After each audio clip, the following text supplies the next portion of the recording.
Wine exports tumble thanks to China, but it seems Americans are taking a liking to Aussie Reds. QANTAS is no longer the largest carrier of passengers into and out of Australia, and guess which singer is commanding $42,000 a seat in Vegas? It's Wednesday, the 27th of July, 2022. Welcome to Fear and Greed, Australia's most popular business podcast. I'm Michael Thompson, and good morning, Sean Aylmer.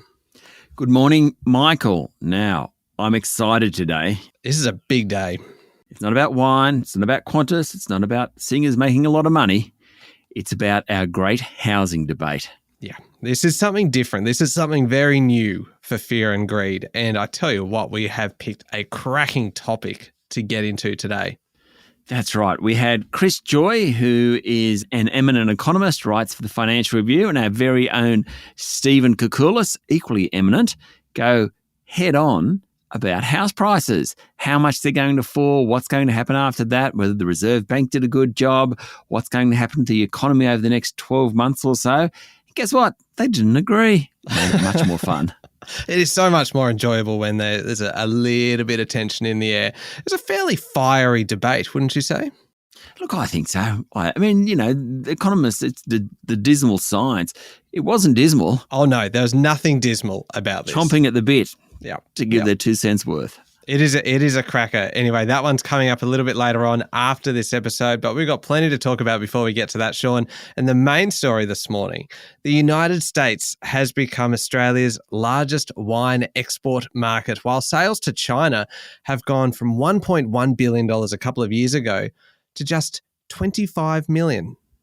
And I think the Chinese are worse off for it, Michael. I agree. It's been an incredible shift in the industry, particularly for the listed Treasury wines.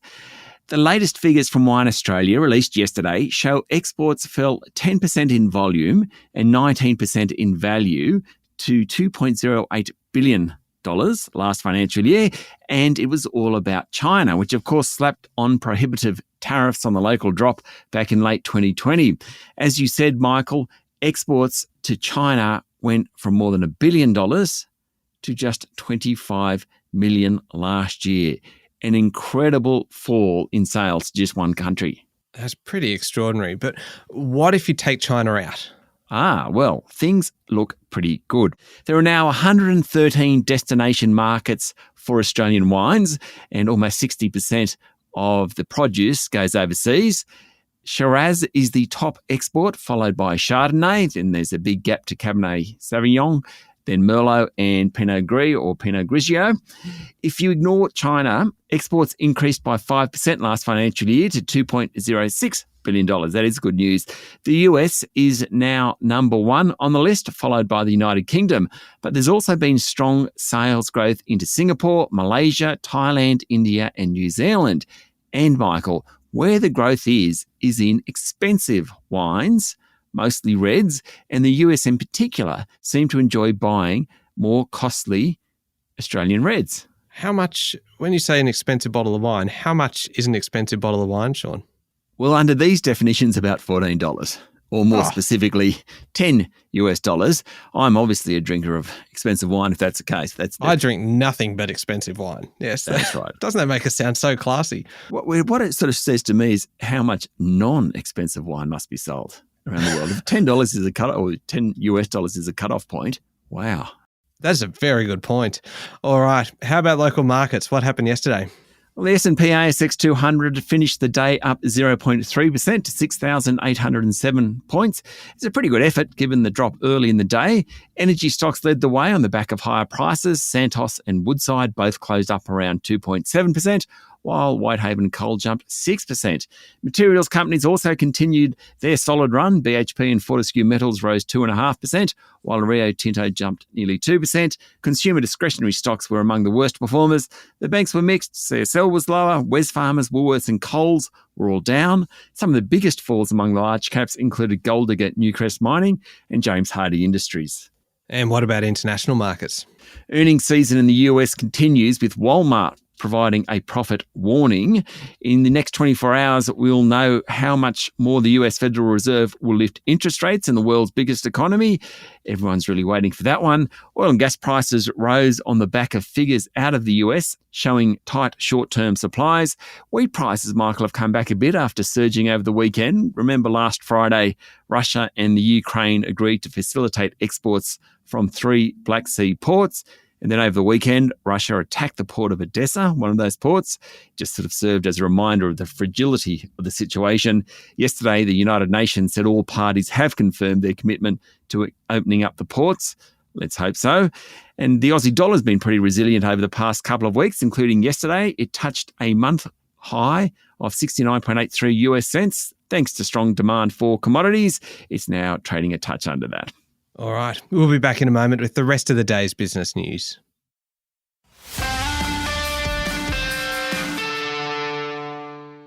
Sean, the Governor-General, David Hurley, kicked off the 47th Parliament yesterday and, as is tradition, read out the government's flagship policy areas. They include climate action, childcare, recognition for Indigenous Australians and boosting job security. And the speech warned of choppy waters for the economy. We'll hear more about that tomorrow from Treasurer Jim Chalmers when he provides a State of the Economy update. Queensland MP Milton Dick was formally elected as Speaker of the House of Representatives, and Prime Minister Anthony Albanese urged colleagues to implement the Uluru Statement of the Heart this term. The meat and potatoes really gets going today, Michael. Sean, yesterday is always kind of one of my favourite pieces of parliamentary theatre. I know what you're going to talk about. It makes me cringe. It is. I love it because it's so uncomfortable that when the Speaker is elected, they are kind of ceremonially dragged to the Speaker's chair by 2 of their colleagues. And it's just, it gets more awkward as the years go by, but it's just good fun. You've got to look it up. You don't enjoy it? Oh, I couldn't watch it yesterday. I knew it would happen and I knew I probably should watch it, but I just try and avoid it. I don't know why. It's just one of those moments watching some middle-aged man being dragged down into the seat.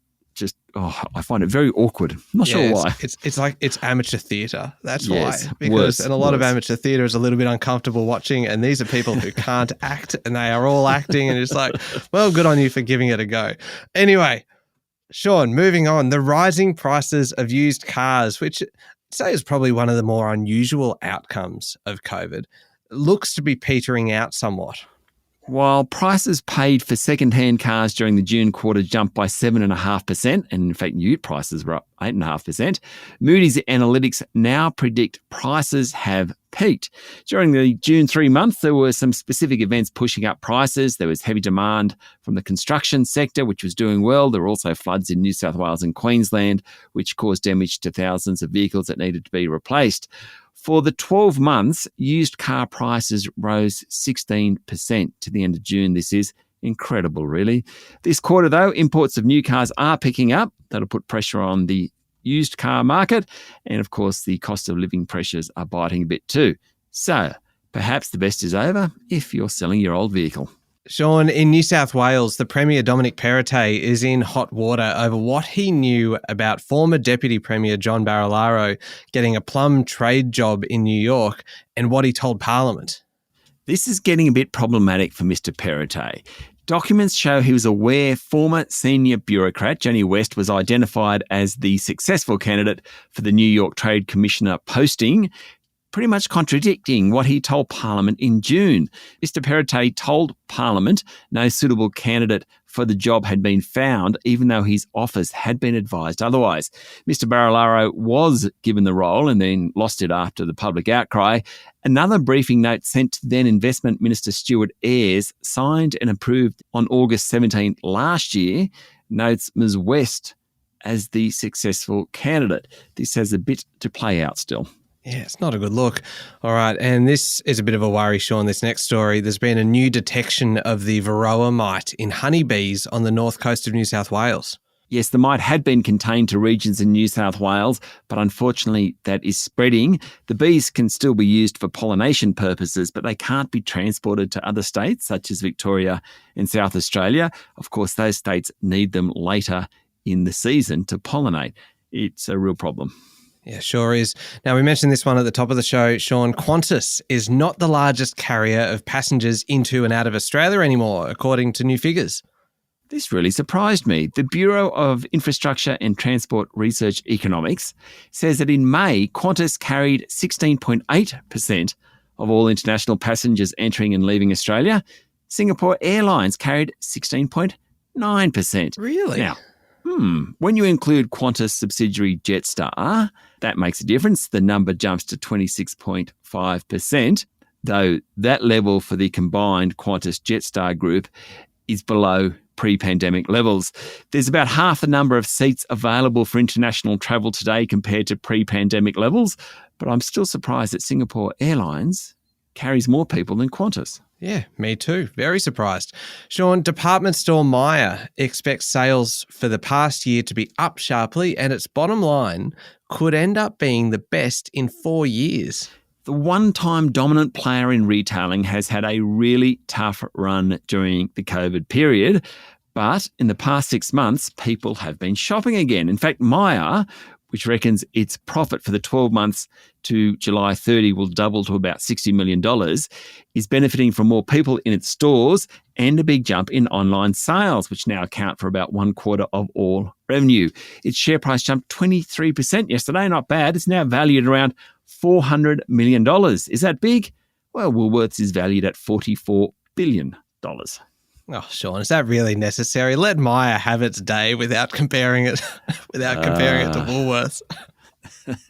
Sorry. No, it's all right. It's a good news story, though, for Myer. Now, Sean, we talked plenty about buy now, pay later group Zipco on the way down. So it is only fair that we talk about it again on the way back up. Its share price jumped 19% yesterday, and it has now doubled over the past month.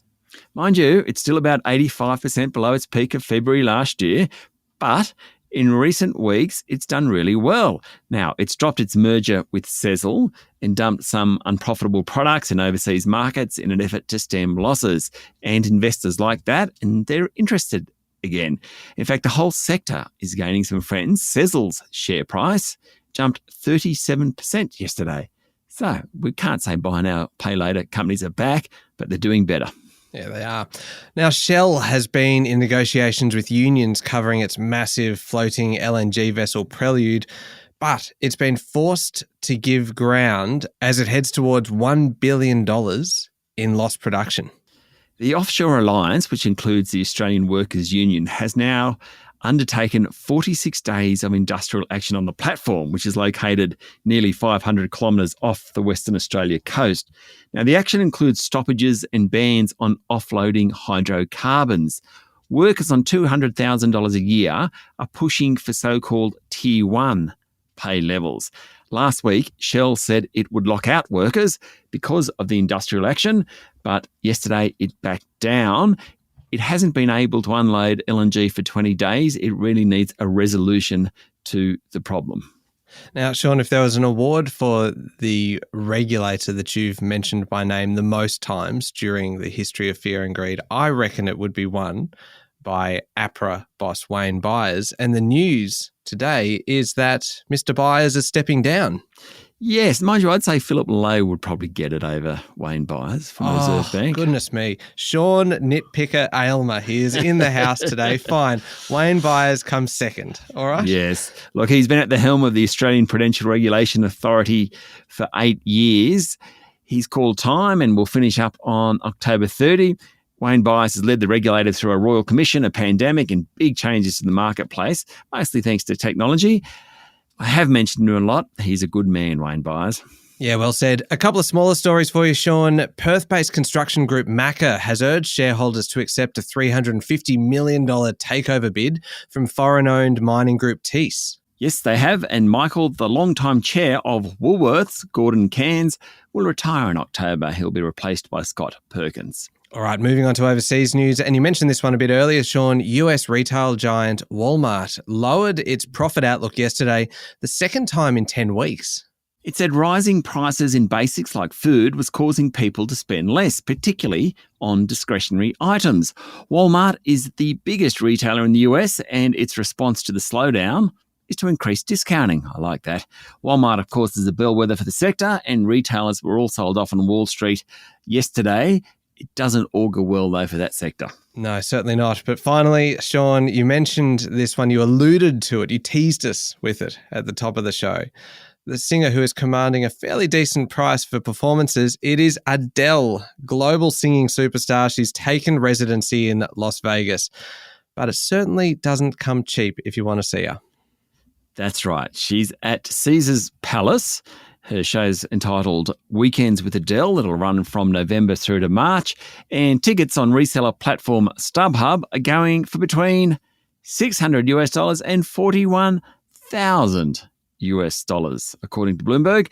That's as high as anyone has ever been able to command. Now, anyone that's seen the Elvis movie that's around at the moment knows exactly what a residency is all about. Many famous people have done it. Liberace was actually the first to do it, Michael. Others to have done it include Lady Gaga, Britney Spears, Katy Perry, Bruno Mars. Celine Dion's first residency at Caesars, which went from 2003 to 2007, holds the record for the highest grossing Las Vegas residency ever, bringing in a reported $385 million. That is extraordinary.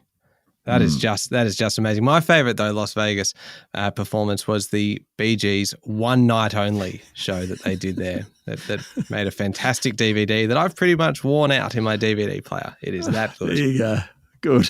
All right. I'm pleased you told me. Up next, Sean, is the Fear and Greed Daily Interview. It is a special edition of our daily interview, the Great Housing Debate. Yes, the two bulls, actually bulls and bears, I'm not sure, two very qualified economists, Stephen Koukoulas and Chris Joy, go at it. And they have very differing views on how far the house market will fall, and they explain exactly why, and neither of them hold back. It's great. Yeah, give it a listen. It is coming up next in the Fear and Greed playlist on your podcast platform or at fearandgreed.com.au. Thank you, Sean. Thank you, Michael. It's Wednesday, the 27th of July, 2022. Make sure you're following the podcast and join us online on LinkedIn, Twitter, and Facebook. I'm Michael Thompson, and that was Fear and Greed. Have a great day.